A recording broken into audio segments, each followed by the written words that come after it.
Hello all of you. Today we discuss about the unit 2nd and our topic is adrenergic antagonist. The adrenergic antagonist is also called as anti-adrenergic agent or adrenergic blocking agents or drug that selectively certain responses of sympathetic stimulation or blocks the effect produced by sympathomimetic agents. They are classified into two categories: alpha adrenergic blockers and beta adrenergic blockers. Firstly, we discuss about the alpha adrenergic blockers. The alpha adrenergic blockers are also called as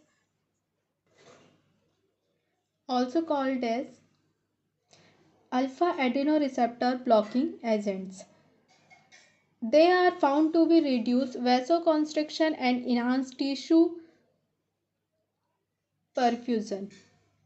Now we comes to the classification of alpha adrenergic blocking agent. That are classified into two category: alpha 1 blockers and alpha 2 blockers. Mm, and based on the drug structure, they are classified into four category. The first one is non-selective alpha receptor antagonist.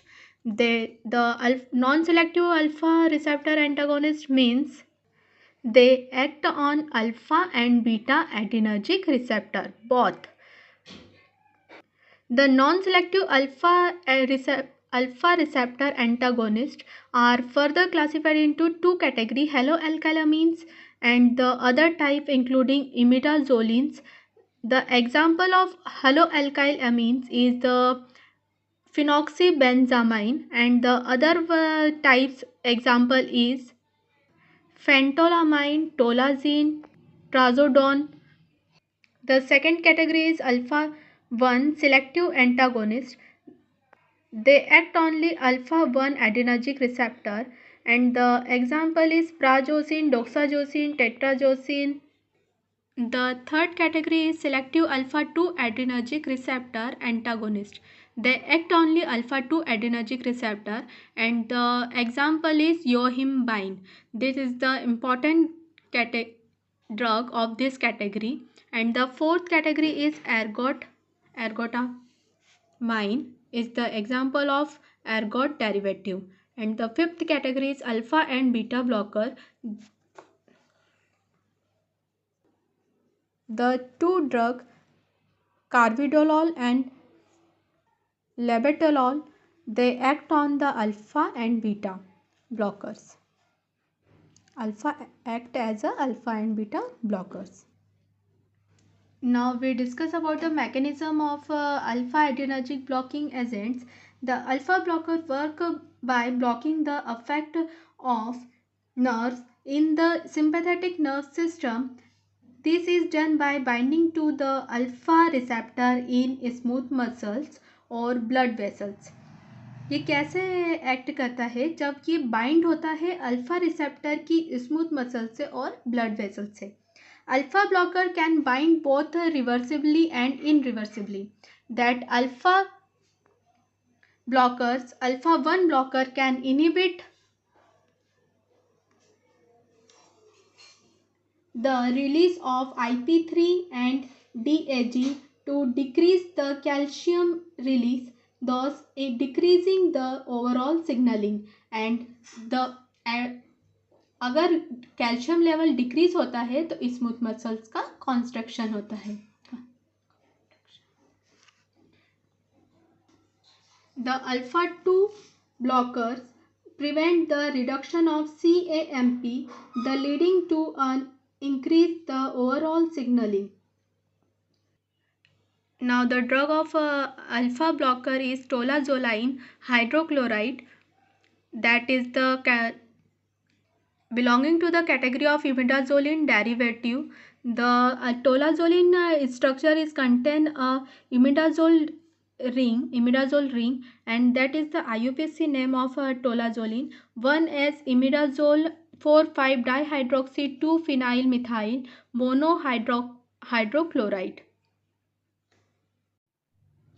Now we discuss about the reaction mechanism of tolazolene. The benzyl cyanide react with the ethanol in the presence of hydrochloride group to form a ethyl 2-phenyl acetamidate hydrochloride, and the ethyl 2-phenyl acetamidate hydrochloride was react with the ethylene diamine that form to a tolazolene derivative. Then इसमें क्या होता है कि benzyl cyanide react करता है ethanol के साथ, तो जो इथेनॉल का ये वाला CH2 रहता है, ये जाकर यहाँ पे इसके साथ बॉन्ड बना लेता है, जिस वजह से CN ग्रुप रिमूव हो जाता है, और यहाँ पर क्या होता है, साइक्लाइजेशन होता है in the presence of CAS like CS NH2, तो ये बनता है ethyl 2-phenyl acetamidate. Now this is the molecular weight of tolazolene. The mechanism of action is vasodilation by means of direct effect on peripheral vascular smooth muscles and indirect effect produced in part of release of endogenous histamine. Tolazolene has moderate alpha adrenergic blocking activity.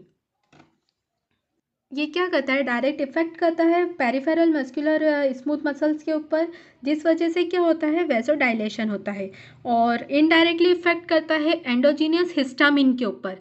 ये endogenous histamine की जो release होता है, release of endogenous histamine, ये indirectly effect करता है release of endogenous histamine के release को.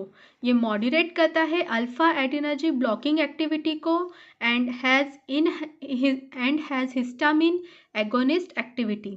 और ये क्या होता है कि ये रिड्यूस करता है पल्मोनरी आर्ट्रियल प्रेशर को एंड वैस्कुलर रेजिस्टेंस की तरह एक्ट करता है. Now we discuss about the uses of tolazolene. The first use is vasodilator, and the second is stimulate the heart and cause mydriasis. Treatment of persistent pulmonary hypertension of the newborn baby. And now discuss about the adverse effect. These are the adverse effect of tolazolene drug. Now we discuss about the next topic is a beta adrenergic blocker.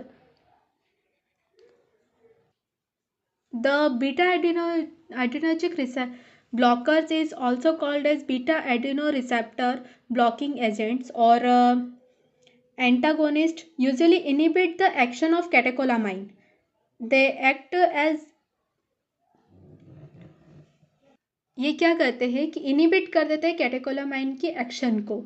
The beta adrenergic blockers are also used in the treatment or control of hypertension. या hypertension में भी use होते हैं. These are the classification of beta blockers.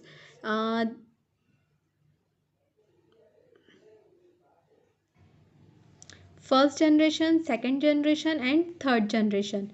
The first generation is older, non-selective, beta-1 selective and with additional alpha blocking and or vasodilator property. Now the first generation is most important drug is propranolol. This is the most important drug for hypertension. And the second generation beta-1 selective blockers are metoprolol and bisoprolol, and the third generation is nebivolol, carvedilol. That are the example of beta blockers. Now we discuss about the mechanism of beta adrenergic receptor.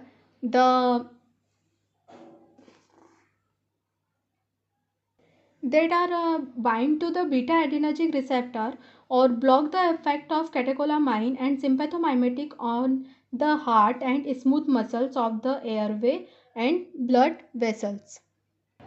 The beta blocker are universally employed in the treatment of essential hypertension and cause an affective decrease in BP by exerting direct effect on the heart and blood vessels. ये क्या करते हैं कि beta blocker क्या करते हैं, adrenaline cyclase जो pathway होता है उसमें एटीपी कन्वर्ट होता है सीएएमपी में, और जिस वजह से इसमें क्या होता है, हार्ट मसल्स का कॉन्स्ट्रिक्शन होता है, स्मूथ मसल्स रिलैक्स होती है, ग्लाइकोजिनोलाइसिस होता है। और ये क्या करते हैं, ये बीटा एड्रेनर्जिक रिसेप्टर के साथ बाइंड होते हैं और इस जो कैटेकोलामाइन जो होता है उसके इफेक्ट को ब्लॉक कर देते हैं। और जिस वजह से कैटेकोलामाइन का इफेक्ट अगर हम उसे ब्लॉक कर देते हैं तो उस वजह से हमारे स्मूथ मसल्स के ऊपर, हार्ट के ऊपर और ब्लड वेसल्स के ऊपर अफेक्ट होता है। तो जिस now we discuss about the SAR of beta blockers, that is the general structure of beta blockers. The OCH2 group is essential for between the aromatic ring and ethylamine side chain is responsible for the antagonistic property. मतलब जो OCH2 group है, ये वाला जो group है ये essential है antagonist property के लिए. और replacement of catechol hydroxy group with chlorine और phenyl ring retain the beta blocking proper activity. अगर हम यहाँ पे जो कैटेकोल हाइड्रोक्सी ग्रुप है ये वाला, ये कैटेकोल का जो स्ट्रक्चर था उसमें भी था और इसमें भी है. तो ये वाला जो हाइड्रोक्सी ग्रुप है अगर हम इसे क्लोरीन या फिर फिनाइल रिंग के साथ में रिप्लेस करते हैं तो ये बीटा ब्लॉकिंग एक्टिविटी के लिए रिस्पॉन्सिबल है. And the N dye substitution is decrease the beta blocking activity is maintained when phenylethyl hydroxyphenyl ethyl or methoxyphenyl ethyl group are added to amine as a part of molecule. The two carbon side chain is essential for the activity. N atom should be secondary amines for optimum beta blocking activity. The carbon side chain having hydroxy group must be as configuration for optimum affinity to beta receptor. अगर यहाँ पे हम जो एक carbon side chain है और यहाँ पर अगर हमने हाइड्रोक्सी ग्रुप लगा दिया तो वह एस कॉन्फ़िगरेशन होगा, जिस वजह से क्या होगा कि वह बीटा रिसेप्टर के ऊपर वो ऑप्टिमम एफिनिटी शो करेगा बीटा रिसेप्टर के ऊपर. और इसके एग्जाम्पल क्या है, इसके एग्जाम्पल है टीमोलॉल और लेवोबुनॉल. The aromatic portion of the molecule could be varied with good activity. जो ये एरोमेटिक पोर्शन होता है ये मॉलिक्यूल के अंदर ये गुड एक्टिविटी को शो करता है. Alpha methyl group at the side chain, अगर यहाँ पर हमने अल्फा मिथाइल ग्रुप लगा दिया तो यहाँ पे क्या होगा, एक्टिविटी डिक्रीज हो जाएगी. अगर हमने यहाँ पे एरोमेटिक पोर्शन जो ये एरोमेटिक रिंग है इसको अगर हमने कन्वर्ट कर दिया फिनेंथेरिन और एंथ्रेसिन तो क्या होगा, अगर हमने यहाँ इसको रिप्लेस करके फिनेंथेरिन लगा दिया या फिर एंथ्रेसिन लगा दिया तो एक्टिविटी क्या होगी, डिक्रीज हो जाएगी. These are the points of SAR of the beta blockers. Now we discuss about the drug propranolol. This is used in the hypertension. That is the structure of propranolol hydrochloride. That is the IUPAC name of propranolol 1 isopropylamino 3 1 naphthyloxy 2 propranolol hydrochloride. This is the reaction mechanism of propranolol. 1 naphthol react with the epichlorohydrin in the presence of aqueous alkyl group to form a intermediate and then it react with the isopropylamine and HCl, that form a propranolol.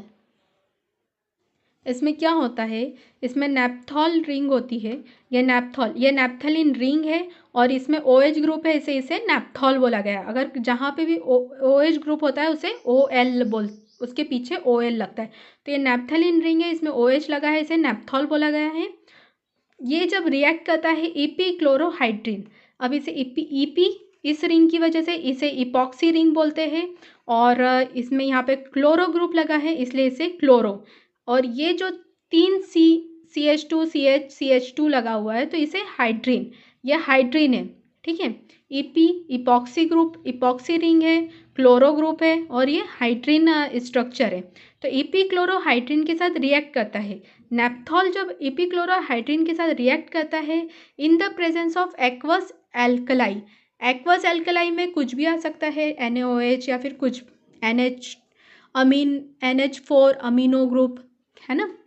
तो इस HCl remove होगा। HCl कैसे remove होगा, यहाँ से ये H निकलेगा और यहाँ से ये Cl निकलेगा, तो ये HCl रिमूव हो जाएगा और ये CH2 जाके O के ऊपर बाइंड हो जाएगा, ये इस तरह से ये CH2 ग्रुप यहाँ जाके बाइंड हो गया इस O के साथ में और ये इंटरमीडिएट बना लिया। अब जब ये इंटरमीडिएट आइसोप्रोपाइलामीन के साथ में रिएक्ट करेगा तो प्रोपेनोलॉल बनेगा, मतलब ये बनेगा प्रोपेनोलॉल। मैंने वहाँ स्ट्रक्चर नहीं बनाया, यहाँ बनाया। Now we discuss about the mechanism of propranolol. The first mechanism is propranolol selectively block the beta 1 receptor in heart. Then जब अगर ये beta 1 receptor को ब्लॉक कर देता है हार्ट के अंदर के, तो वो decrease the force of construction and heart rate and cardiac output. जब इन सब को डिक्रीज होता है तो बीपी हमारा डिक्रीज हो जाता है। And the second mechanism is propranolol is inhibit the vasomotor conduction, then decrease the sympathetic discharge and vasodilation and decrease the BP. ये क्या करता है,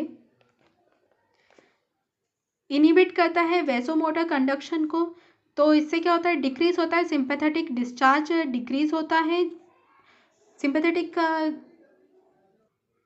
सिंपैथेटिक डिस्चार्ज डिक्रीज हो जाएगा, जिस वजह से क्या होगा, वैसोडाइलेशन होगा तो बीपी लो हो जाएगा। The third mechanism is propranolol selectively block the beta 1 receptor in kidney. जब ये किडनी के बीटा 1 रिसेप्टर को ब्लॉक कर देता है तो जिस वजह से रेनिन के सिक्रेशन डिक्रीज हो जाता है, जो रेनिन रहता है उसका सिक्रेशन डिक्रीज हो जाता है, जिस वजह से decrease the effect of renin and angiotensin system and the decrease the BP. The therapeutic uses of propranolol is hypertension and angina, myocardial. These are the therapeutic uses of propranolol, and these are the adverse effects of propranolol: diabetes mellitus, and that all.